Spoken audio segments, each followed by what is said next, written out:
Alors salut à tous et bienvenue dans un nouveau numéro de Discutons. Aujourd'hui discutons un peu à part là encore puisque c'est dans le cadre de la journée de la francophonie. On est aujourd'hui à la Bilipo, donc la bibliothèque de littérature policière à Paris. Et pour discuter aujourd'hui de l'argot, Aurore Vincenti. Donc Aurore, tu es donc linguiste et autrice. Oui. Très bien. Et donc aujourd'hui aussi avec nous, Marcelle Ratafia, donc, qui est autrice et chroniqueuse. Oui, voilà. D'accord, ok. Et donc toutes les deux un peu, si c'est pas des sommités, en tout cas vous vous y connaissez quand même bien en argot. Toi plutôt en argot contemporain. Oui. Aurore, et toi plutôt Marcel, en argot, en vieil argot on va dire. Ouais. Ok, d'accord. Alors aujourd'hui, bon voilà, on va discuter un peu de l'argot. Moi, de ce que je retiens, de ce que je vois de l'argot, à la base, on va voir si dans le contemporain c'est toujours un peu ça. C'est vrai que c'est une discussion, si c'est pas de milieu, c'est en tout cas d'un milieu qui est issu plutôt du vol, de l'escroquerie, etc. Quelque chose de secret, un peu. Secret, oui, parce que l'argot a une vocation cryptique. Oui, c'est ça. Ça veut dire qu'il faut qu'il soit transformé, modifié pour être caché. Et quand on a, d'aucuns diraient en cette période de Gilets jaunes que quand on se cache, on a quelque chose à se reprocher. C'est un peu le cas, je pense, quand on parle des débuts de l'argot. Après, Ouais. les traces qu'on a, c'est les coquillards. Ouais, c'est 14e, etc. 15e. Oui, tout à fait. Probablement, il y a toujours eu des argots. Avant, c'est juste qu'on n'a pas forcément toutes les traces. Écrite, bien sûr. Et il y a C'était toujours eu une du langue orale, crime, en en fait. tout cas. On n'a pas tant de traces que ça parce que c'est une langue qui est faite pour être parlée et pas tellement écrite. Oui, Ouais, voilà. c'était, Non, c'est non, mais toujours, ça, c'est c'est toujours. un gros point aussi Le de problème l'argot. de la trace, Ouais. il est là. Alors, le mot argot, lui, il date du XVIIe et il renvoyait. Alors, tu parles des voleurs et des malfrats, mais c'est avant tout les pauvres, les gueux. D'accord. Argot, ça renvoyait pas du tout à la langue à l'origine, mais à la communauté des gueux et des pauvres. Et ensuite, au fil du temps, c'est devenu le jargon parlé D'accord. par ces milieux très populaires. Et il se trouve qu'il y avait pas mal de larcins et autres. D'accord. Et est-ce qu'il y avait ce côté justement crypté dont parle Marcel? Est-ce que Dès le le côté un peu secret pour pas être compris par les non-initiés tout simplement? Ouais, ça c'est vraiment Oui. la marque de fabrique de l'argot. D'accord. Et du jargon à l'origine aussi, parce qu'en fait, le mot jargon, lui, il est beaucoup plus ancien. Et il servait depuis le XIIIe siècle à désigner ce qu'on a appelé ensuite argot. Donc il y avait d'abord D'accord. jargon, et ensuite au moment où argot est apparu, argot a pris le relais sur jargon. Donc ils sont un peu liés finalement, puisque c'est vrai que Oui, bien quand tu regardes un peu tout ce qui est lié à l'argot, tu as le mot jargon qui revient, mais voilà, pas toujours de manière liée ou Mais non. tu peux C'est avoir vrai un que c'est un jargon peu... de métier en fait. Ok. Mais on appelle jargon quelque chose, je crois, qui est propre à une communauté. Donc, Est-ce qu'on peut avoir un argot de métier aussi d'ailleurs là? Oui, Oui, bien sûr. Ouais. Il y a un très bon bouquin d'ailleurs de Pierre Perret qui s'appelle L'argot des L'argot des métiers. Et il a recensé. Ok. C'est vrai que par exemple, bon, là, on parle de Paris, mais il y a eu ce qu'on appelle toute une époque où Paris était un peu divisé en villages. Et dans chaque village, il y avait des corporations. Par exemple, près d'ici, il y avait les tanneurs. Au centre, il y avait les imprimeurs, Ouais. etc. Enfin, chacun avec sa corporation et chacun avait son jargon. Alors juste, ouais, vas-y, finis. Mais du coup, ça n'a pas vraiment à voir avec une criminalité ou une Oui, pauvreté. C'est justement, juste oui. des métiers. Et après, il n'y a plus justement ce côté, un peu crypté, en tout cas fait exprès. Je ne sais pas si dans ces métiers, est-ce qu'ils cherchent à vraiment... Si, quand même un petit Si, peu. je pense. Vous pensez que c'est pour vous cacher, est-ce que vous pensez que c'est pour se cacher? Pas forcément Pas- se cacher. Ou Mais pour que cacher les gens ce ne qu'on comprennent veut pas leur dire, langage? ouais. Tu penses? Je pense que c'est Vous un pensez vrai kiff avec le langage, justement, de créer ses propres mots, de ne pas être compris par tout le monde, parce que franchement, c'est quand même plus rigolo. C'est par exemple le verlan, moi, quand j'étais gamine, Ouais. je parlais avec ma frangine, on parlait verlan, tous les mots qu'on connaissait. Ma mère connaissait pas parce qu'elle était de Toulouse et qu'elle comprenait rien au langage des jeunes parisiens. Et ben elle ne comprenait pas, ça la saoulait. Et nous, ça nous faisait vraiment beaucoup marrer. aussi. Et ça, je pense qu'il y a une Ouais, vraie jubilation. Il y a tu vois, quelque chose de très ludique dans le rapport au langage et surtout dans le langage parlé, l'oralité, c'est avant tout, parler, c'est avant tout un jeu de langue. C'est vrai. Donc ça, il ne faut pas du tout le perdre de vue quand on parle de ce rapport à la dissimulation, au cryptage. C'est toujours le cas dans le rapport à la langue, ce qu'on dit des jeunes ou la langue de la rue aujourd'hui. Il y a toujours une dimension de dissimulation ou de cryptage et donc de décodage pour dire aussi, parce que ça dit quelque chose, ça dit l'appartenance. Quand je m'exprime comme ça et que je suis compris ou comprise par un petit groupe, et ben ça dit mon appartenance à ce groupe-là et justement ça exclut toute une autre partie de la population de ce groupe-là, de ce milieu. En fait, c'est ça, au-delà de la question du métier, il y a une idée de milieu. Oui. On parle du mi-temps, on parlait du mi-temps. On parle du mi-temps en argot, en vieil argot, et justement, t'as raison, l'histoire du milieu, en fait, c'est il y a des gens qui sont du milieu, il y a des gens qui ne sont pas du milieu. C'est les caves, ou en tout cas, les autres. Mais c'est un peu comme, par exemple, les gitans, ils vont dire... qu'est-ce qu'ils disent déjà?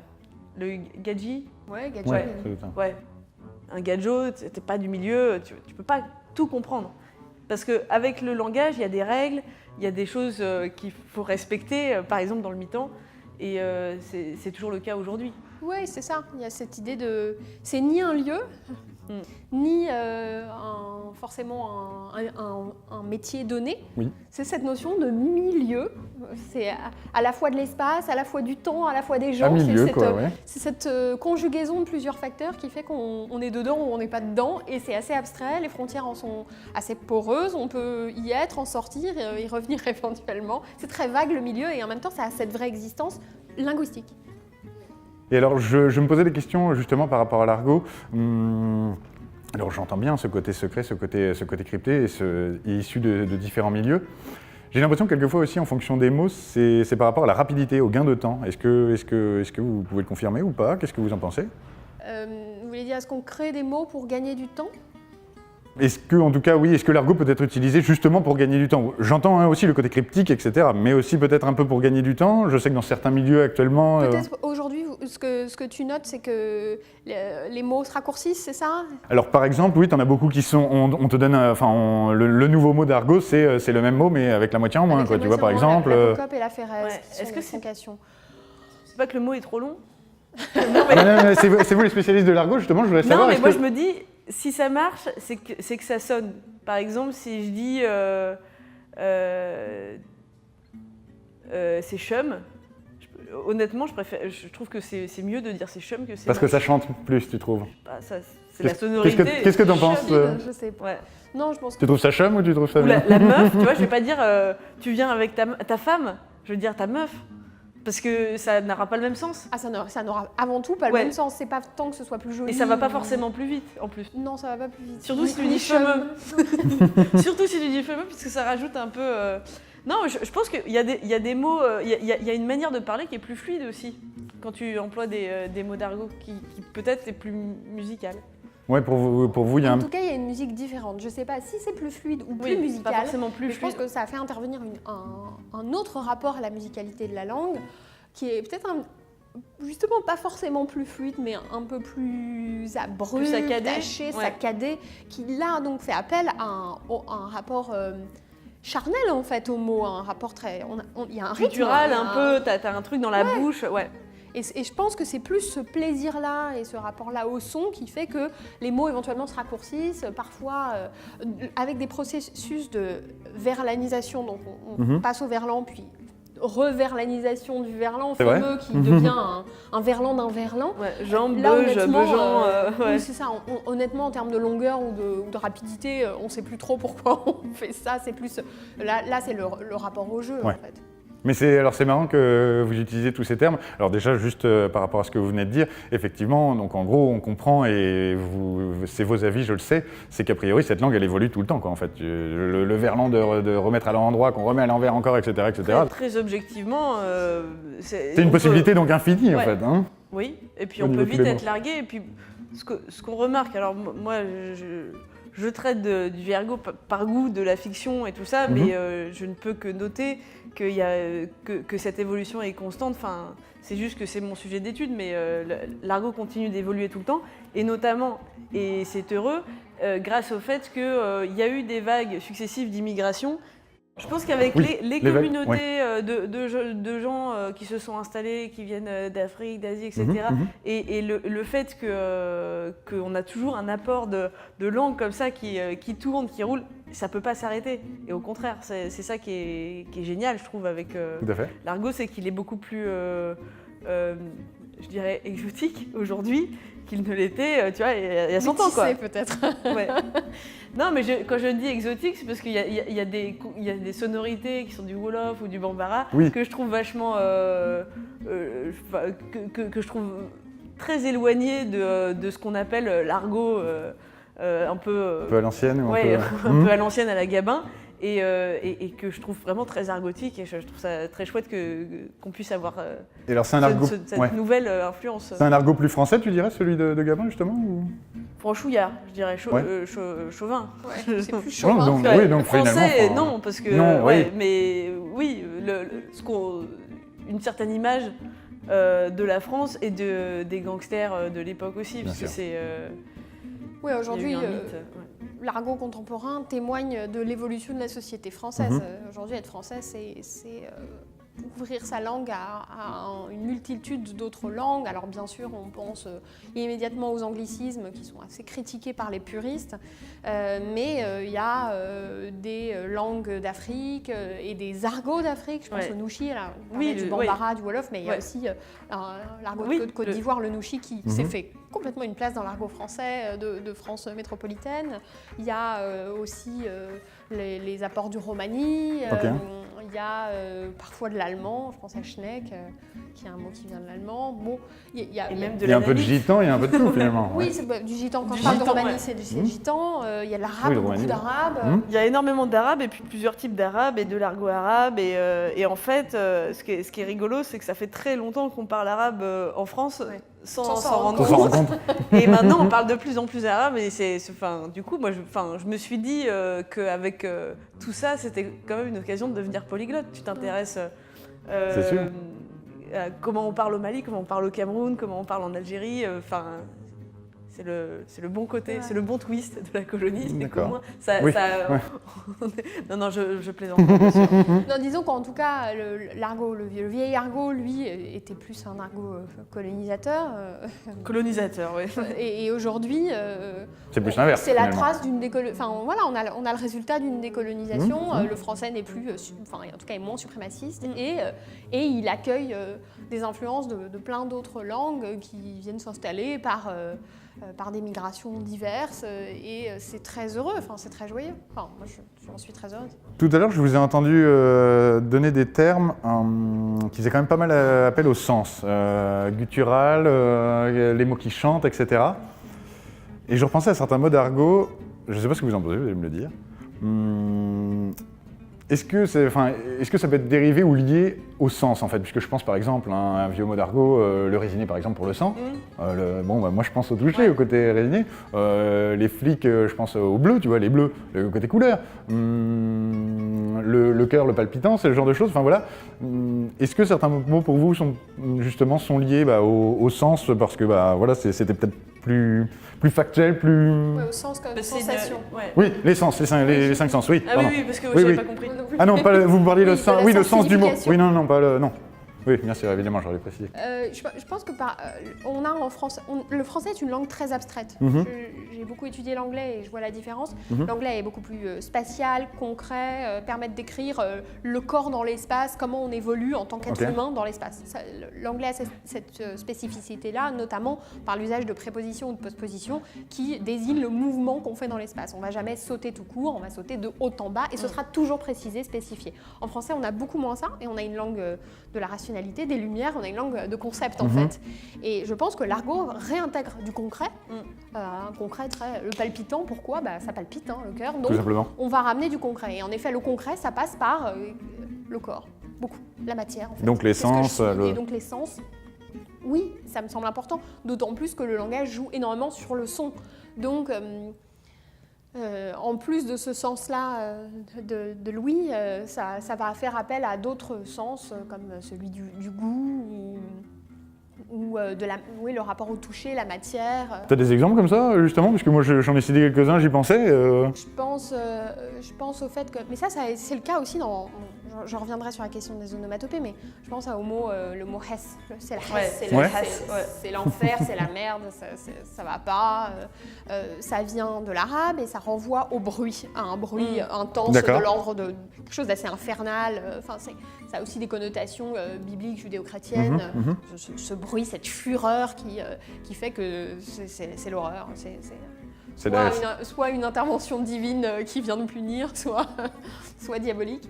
Et ce mot-là, il joue sur les sibilantes, qui va siffler, qui va souffler, qui crée du son justement, qui crée de la sensation par l'existence et la prononciation même de ce mot en fait. Et ça, je crois que c'est particulièrement fort dans l'argot. Je ne sais pas ce que tu en penses, mais... Oui, mais je suis d'accord en fait. Et je pense que c'est un peu une croyance que j'ai, mais je pense que quand tu t'exprimes surtout par l'oralité, moi je suis spécialiste plutôt de l'argot de la Belle Époque, il y avait pas mal de gens finalement qui ne savaient pas très bien écrire, en tout cas qui ne savaient pas formuler leurs pensées à l'écrit. Et quand tu ne sais pas faire ça, tu as cette espèce d'énorme champ disponible qui est la langue. Et la langue, ça va être du rythme, ça va être quelque chose qui vient effectivement des tripes, du cœur. Et du coup, ça va être de la percussion. En fait, c'est marrant, j'ai regardé tous les mots que je traite, il y a souvent du be, du peu, des sons qui sont assez rythmés. Labiaux, je crois. Ouais, enfin bon. Mais quelque chose qui te donne quelque chose de très rythmé quand tu le prononces. Rythmé, et pour moi, l'argot, c'est comme si, tu vois, t'as la cuisine,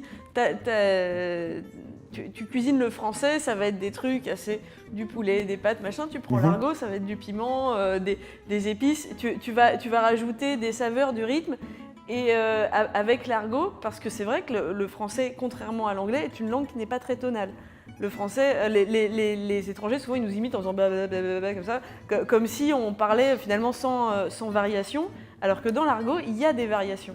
Oui, et je crois que l'argot met en valeur le rapport à la consonne. Tu parlais des bup. Ouais. Je suis assez d'accord avec toi. On a vite fait, dans nos langues françaises, de parler de façon très vocalique, parce que la voyelle, c'est ce qui sonne. Donc en réalité, si vous m'écoutez, là, les consonnes n'apportent que du lien à mes voyelles. En fait, c'est ça qu'on entend. Et de donner un rapport percussif à la consonne, de la rouler, de la faire cracher, ça, c'est un rapport beaucoup plus oral à la langue que simplement le mode de communication basique où je m'en tiens à mes voyelles et où mes consonnes m'aident à aller de l'avant. Mais justement, c'est donner de la chair, donner de la matière à la consonne, et ça, je trouve que c'est ce qui fait un peu la spécificité des argots. Oui. Mais tu l'illustres bien, c'est bien joué, c'est pas mal. Non, franchement, c'est très sympa, c'est marrant. On peut le faire avec le français courant, il faut juste avoir cette attention. C'est marrant parce que c'est exactement ce que je me disais, justement. C'est juste être attentif à... moi, j'essaie de... Mais parce que je trouve ça important le corps dans la langue. Mais j'essaie dans ma langue, du moins quand je m'exprime pas à la maison dans mes conversations quotidiennes, de donner de la résonance, de faire résonner les consonnes en fait. Parce que c'est beau. Oui, c'est vrai. Puis ça donne de la personnalité Complètement. À certains mots, justement. La personne qui les emploie, ce qu'elle dit à leur portée aussi. Et tu te rends compte aussi que tu ailles en France, dans certaines régions, on donne plus d'importance que d'autres aux voyelles, aux consonnes. Enfin, moi, par exemple, j'aime bien dans le Sud parce que et la façon de les exprimer bien aussi, les mots. Enfin, finalement, ils ont une prononciation assez pure. Il y a une expression très méprisante en provençal. C'est "Où pagas le capeu". Ça veut dire c'est qui t'a payé ton vilain chapeau. Et "Où pagas le capeu", en fait, si tu le dis vraiment avec l'accent, je trouve que ça sonne comme, je sais pas, comme un mantra, comme une chanson, tu vois. Et finalement, j'ai pas besoin de savoir exactement ce qu'on veut dire. Je comprends que c'est méprisant. Voilà. Ça fait partie des exemples comme ça. Le son, l'intonation, c'est de l'intention. Oui, c'est vrai. C'est ça qui fait que ces langues populaires ou la rue ou familières ou ces jargons sont particulièrement, j'aime bien le mot que tu as employé, percussifs. Il y a de l'intention, il y a toute une dimension paraverbale au sens où c'est pas strictement le mot et son sens, mais tout un rapport à à la gestuelle qui va avec, à la façon de se tenir, à la façon Complètement, de dire. complètement. Oh, je parle pas pareil si je parle comme ça que si on je parle grassaille, comme ça. ouais. C'est aussi un rapport à sa façon d'être dans la langue, de se comporter dans une langue. D'ailleurs, je ne sais pas si vous avez remarqué, mais moi je passe tout le temps de l'anglais au français parce que je travaille là-dessus. Je ne suis pas vraiment la même personne en anglais. Non, mais c'est vrai. J'ai l'impression d'être plus drôle en anglais. Mais bon.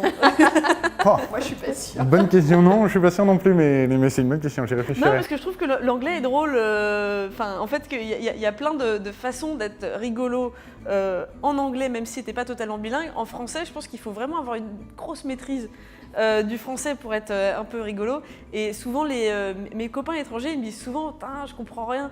Quand les Français parlent vite avec de l'argot, comme c'est le cas dans toutes les langues, c'est pas évident quand t'es étranger d'arriver à te raccrocher, mais finalement, c'est tu vois la maîtrise du français par un étranger au moment où il commence à maîtriser justement pas juste le français classique, mais aussi l'argot. Ouais. C'est une vraie preuve d'intégration. Et alors toi qui parlais tout à l'heure par rapport à l'anglais, est-ce que l'une comme l'autre, est-ce qu'il y a certains mots justement d'argot qui nous viennent de l'anglais? Et par exemple sur le vieux, alors sur le contemporain, je pense qu'on en a peut-être un peu plus. Est-ce que sur le vieux il y en avait ou pas du tout? Parce que c'était pas la même relation avec les Anglais. Hein. Sleeping, bah oui, en fait, il y en a pas mal, les McFarlane. Entre 14e et 17e, 18, on n'était pas avec les... Enfin bon, ce qui était anglais, c'était pas la fête non plus, quoi. Non, mais il y a en fait... par exemple, c'est bat.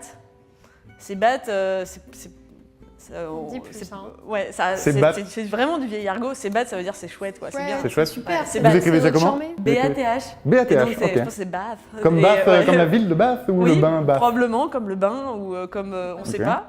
Mais je pense que ça vient de l'anglais et je sais pas dire. Ouais, et je sais pas trop pourquoi, mais en tout cas c'est clair que les gens qui employaient des mots anglais, par exemple dans les années 50, il y avait cette mode du rock des États-Unis où il y avait pas mal d'argot avec de l'anglais dedans et les gens parlaient pas bien anglais, donc ça donne des prononciations assez.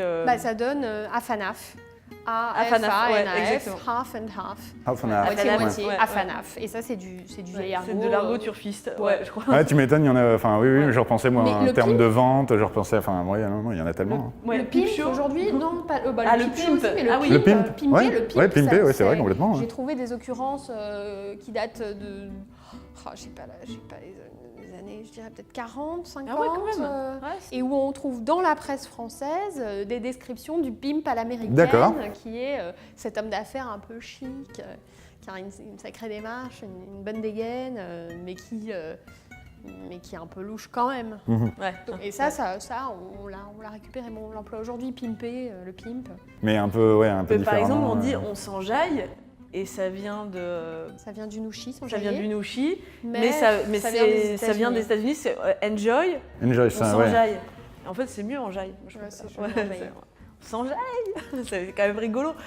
Par exemple, là, c'est un truc de voyelle, mais on voit très bien comment on peut donner toute la puissance à un mot. L'anglais sait bien faire ça. Enfin,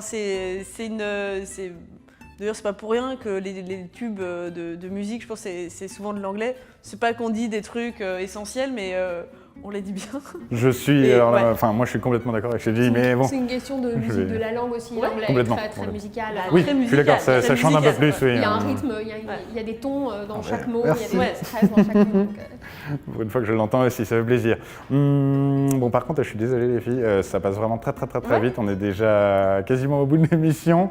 Il y avait plein d'autres sujets que je souhaitais aborder avec vous, mais c'est ça aussi Discutons, c'est que bon, quelquefois on digresse, on part dans des choses qui n'étaient pas prévues.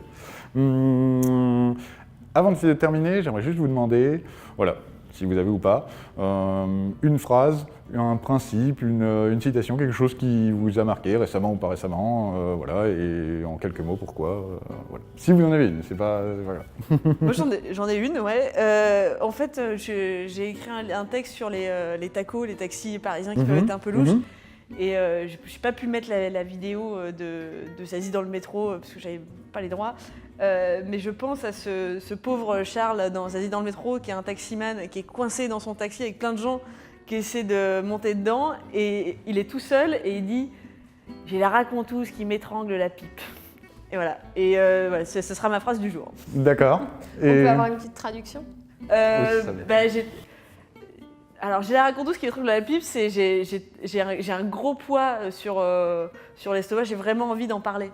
Mais ça, évidemment, ça sonne un peu mieux en argot, je sais pas ce que vous en pensez. Ouais, C'est plus original, ouais, c'est plus sympa. Ouais, faut que je le sorte. ouais, faut que ça sorte, quoi. Faut que ça sorte. Ok, bah, c'est Trop sympa, bien. merci. J'adore cette expression. Excellent. Et alors, bah écoutez, moi j'en dis aussi depuis une émission maintenant. Tout à l'heure, tu parlais de cave. Moi, ça me fait penser au titre Le Cave se rebiffe. C'est un film que j'ai toujours beaucoup aimé, par ses dialogues, par beaucoup de choses. Et j'ai toujours beaucoup aimé le titre, alors parce que déjà, il est très original, et parce qu'ensuite, bah voilà, le Cave se rebiffe, c'est le cave, tu le disais, c'est celui qui est pas nécessairement du milieu, qui connaît pas nécessairement. C'est un pigeon. C'est un Ouais, pigeon.